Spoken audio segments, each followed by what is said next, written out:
A gente conversa agora com Fernando Gâmbaro, especialista em educação financeira da Serasa. Fernando, seja muito bem-vindo, é um prazer ter você aqui. Eu que agradeço o convite. Obrigado, Vitor. Fernando, eu queria começar trazendo esse dado bastante preocupante. Mais de 50% da população brasileira com dívidas ativas, né, com algum tipo de atraso. Eu queria entender, Fernando, o Desenrola, ele seria uma medida... Não, tanto a primeira versão quanto essa segunda rodada, o programa em si, ele seria suficiente para diminuir o nível de endividamento da população brasileira? Vitor, o que a gente percebeu na primeira versão do Desenrola, e a gente imagina que pode acontecer agora também com a segunda versão, é um estancamento do crescimento da inadimplência, mas não uma inversão no crescimento constante que a gente vem vendo no pós-pandemia da inadimplência no Brasil. O que a gente acredita que seria definitivo para reduzir essa linha, né, de crescimento da inadimplência seriam ações voltadas para a educação financeira. Então, assim, resumindo, o Desenrola, ele é sim positivo, mas ele gera um alívio temporário, não um alívio sustentável a longo prazo. Eu queria entender, a gente tem a renda média em elevação, temos uma taxa de desemprego baixa. Eu queria entender por que o brasileiro está tão endividado? Tem correlação com o avanço dos preços, com a inflação, tem correlação com juros altos? Eu queria entender um pouquinho desse contexto mais macro. Legal. Bom, o que a gente percebe avaliando os números, a gente avaliou uma série histórica desde 2018 até agora 2026 para entender o que mudou nessa relação do brasileiro com as dívidas, já que a gente teve um crescimento gigante da inadimplência nesse período. A gente atualmente alcança 82 milhões de inadimplentes. O que a gente percebe quando a gente avalia os tipos de dívida nesse período, 2018 versus 2026, é uma inversão nos tipos de dívidas. Então, as dívidas bancárias, né, ou com instituições financeiras, acabaram ganhando uma representatividade muito maior. Isso aconteceu principalmente no período pós-pandemia, porque muitas pessoas que eram desbancarizadas por conta da digitalização, muito mais empresas, né, instituições financeiras digitais acabaram concedendo crédito e bancarizando muitas pessoas. Essas pessoas tiveram acesso ao crédito, a um crédito caro, por conta de um período da taxa Selic em 2 dígitos, e isso acabou gerando endividamento. E a gente sabe que acesso ao crédito, a um crédito caro, sem educação financeira, normalmente voltado para as pessoas de uma classe mais baixa, isso acaba gerando endividamento, já que essa educação financeira, esse letramento financeiro não existia anteriormente. É a mesma coisa de que você dá a chave de um carro para um recém-habilitado, muito provavelmente aquilo pode gerar um problema, né? Então a gente pode fazer essa correlação.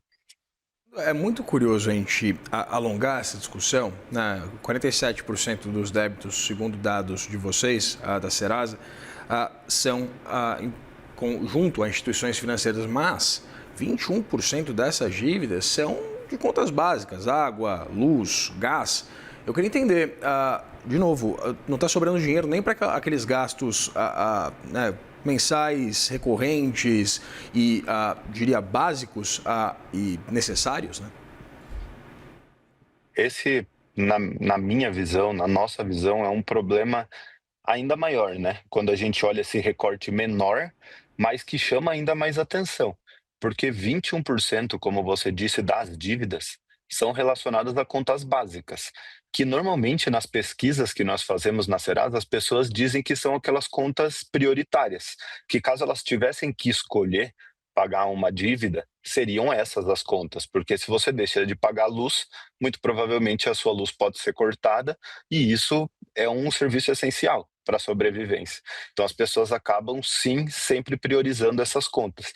Quando a gente vê que 21% das dívidas são relacionadas a essas contas, a gente realmente consegue fazer essa análise que você está falando de como a renda de algumas pessoas está muito comprometida ao ponto de impactar o pagamento dessas contas que são prioritárias, como alimentação, aluguel e as contas básicas de utilities.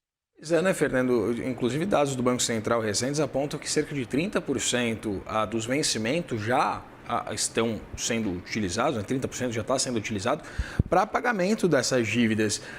Eu queria entender exatamente, né, de novo, dialogando com o Desenrola, mas tentando entender o problema um pouquinho mais do ponto de vista estrutural. Qual seria exatamente uma solução mais perene para que a gente não tenha que dar vazão, lançar a mão, o governo não tenha que lançar a mão de novas versões do Desenrola, porque até o próprio ministro da Fazenda, Dario Durigan, disse que essa não seria a intenção, né? Que não disse para a população não contar com a recorrência desse programa, apesar de dizer hoje no Bom Dia Ministro que já há planos para lançar uma nova linha do Desenrola. Mas eu queria entender exatamente qual seria o remédio para esse problema estrutural. Legal, Vitor. Essa é uma excelente discussão e, infelizmente, ela não é tão simples quanto a gente gostaria que ela fosse, né? Eu acho que são diversos fatores e eles envolvem fatores econômicos, mas na nossa visão como Serasa, muitos fatores comportamentais e educacionais, estruturais da educação financeira no Brasil. A gente percebe, óbvio, quando a gente tem como a gente estava comentando anteriormente, né, uma taxa de juros tão elevada e um momento que as pessoas têm mais acesso ao crédito no pós-pandemia, isso acaba, sem dúvida, gerando um endividamento da forma que a gente viu, esse crescimento constante do endividamento.